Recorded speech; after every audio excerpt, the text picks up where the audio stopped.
OBC नेते छगन भुजबळांनी गोळी घातली जाणार असल्याची शक्यता व्यक्त केली। यावर आज मनोज जरांगेंनी देखील त्यांच्याच शैलीमध्ये उत्तर दिलंय।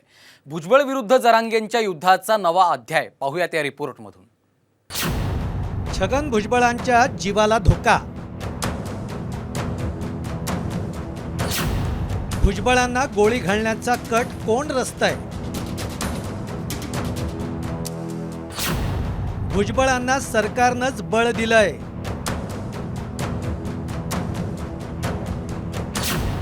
जरांगे पाटलांचा भुजबळांवर निशाणा।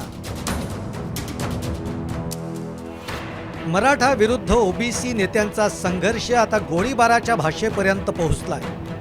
ओबीसी नेते छगन भुजबळ यांनी सभागृहात केलेल्या दाव्यांमुळे एकच खळबळ उडाली आहे। मनोज जरांगेंना विरोध दर्शवल्यामुळे मला गोळी घातली जाईल असं धक्कादायक विधान भुजबळांनी केलंय। भुजबळांच्या या दाव्याला जरांगे पाटलांनी खोडून काढलंय। कालपासून मी सकाळी उठलो आणि पाहिलं, अरे पोलीस का वाढवता रे, कशात काय झाली, गडबड काय झाली? साहित्यावरून इनपुट आलेलं आहे की भुजबळाला गोळी मारली जाईल। पोलिसांचा रिपोर्ट, पोलीस मारा, हरकत नाही, मला तयार आहे अध्यक्ष महोदय। आता अन्यायाचं बघा, अन्यायाविरुद्ध आवाज उठवणं, त्याला जर तो झुंडीशाही म्हणत असला तर त्याचे किती प्रगल्भ विचार आहेत त्याच्यावर लक्षात येतं। आणि त्याला कोण गुळी आणीन, ते कशाला कोण खराब करीन हात स्वतःचे, तो काय आहे असा? आणि त्याला चित्र रंगवलं म्हणतो मी जातीयवादी आहे म्हणून। आणि मग कोण आहे तो? कोण आहे? जातीयवादी नाही तर कोण?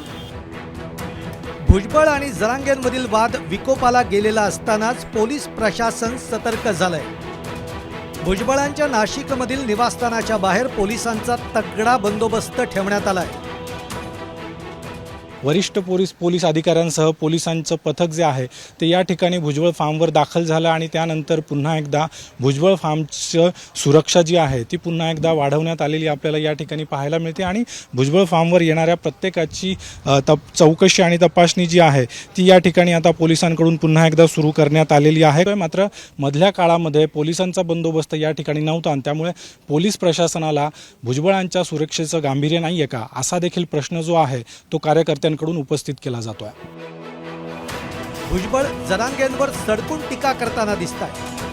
ओबीसी महासभांच्या मंचावरून भुजबळांनी हातपाय तोडण्याची भाषाही केली। मात्र सरकारकडून भुजबळांच्या वक्तव्यांकडे कानाडोळा केला जात असल्याची खंत जरांगेंनी वेळोवेळी व्यक्त केली।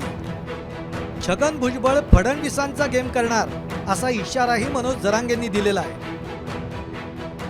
17 डिसेंबरला मराठा समाजाची बैठक बोलवली। पाऊस नसला तर अंतरवलीला, आणि पाऊस जर आला तर आजूबाजूला तिथं एखाद्या मंगल कार्यालयात मोठ्या घ्यायचं नियोजन सुरू आहे। देवेंद्र फडणवीस साहेबांनी त्याचा डाव समजून घेतला पाहिजे की याला याच्यातून मोकळ व्हायचंय। तुमच्या सुद्धा किंवा तुम्हाला सुद्धा होरगुडून येऊ पुढे जाईल। आम्हाला देणं घेणं नाही, ते तुमचं राजकारण आहे, तुम्ही जा। पण ह्यो घातकी माणूस आहे, विश्वासघातकी माणसाचं ऐकून तुम्ही मराठ्यांच्या लोकांवर अन्याय करू नका।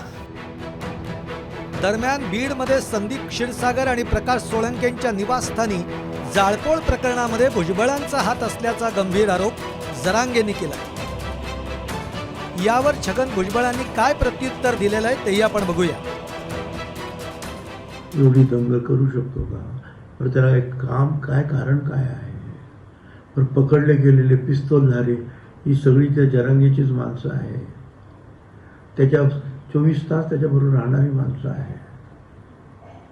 आणि माझा संबंध काय तिकडे त्या बीडमध्ये गेले कित्येक वर्षात मला असं वाटतं त्या बीडमध्ये मी गेलो नसेल। आणि मी कशाला बरं, मी माझ्याच लोकांची घरं जाळणार एवढा मनुष्य नाही मी। सगळे आमदार म्हणतायत, काल प्रकाशदादा सोळंकेही म्हणले मराठ्यांचे आंदोलक नाही, निष्पाप गुतवलेत। क्षीरसागर परिवारही म्हणलाय की हे मराठा आंदोलक नाही आहेत।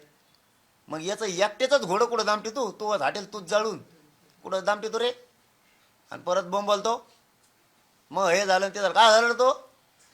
तूच जाळीतो, लफडे शिकवतो का आम्हाला? सगळ्या दुनियात लफडे करून आला। मनोज जरांगेंनी राज्य सरकारला दिलेला अल्टिमेटम संपायला अवघे 10 दिवस शिल्लक आहेत। 24 डिसेंबर नंतर पुन्हा एकदा जरांगे उपोषणाचा हत्यार उपसणार आहेत। शिवाय मराठा समाजही आक्रमक होण्याची शक्यता आहे. अशात भुजबळांच्या नेतृत्वामध्ये सुरू असलेल्या ओबीसी आंदोलनामुळे मराठा विरुद्ध ओबीसी वाद अधिक चिघळण्याची शक्यता आहे. त्याआधी 17 डिसेंबरला मराठा समाजाची बैठक होणार आहे. या बैठकीत मराठा आरक्षणाच्या लढ्याची पुढची दिशा काय ठरणार हे पाहणं महत्त्वाचं ठरणार आहे. ब्युरो रिपोर्ट, साम टीव्ही न्यूज.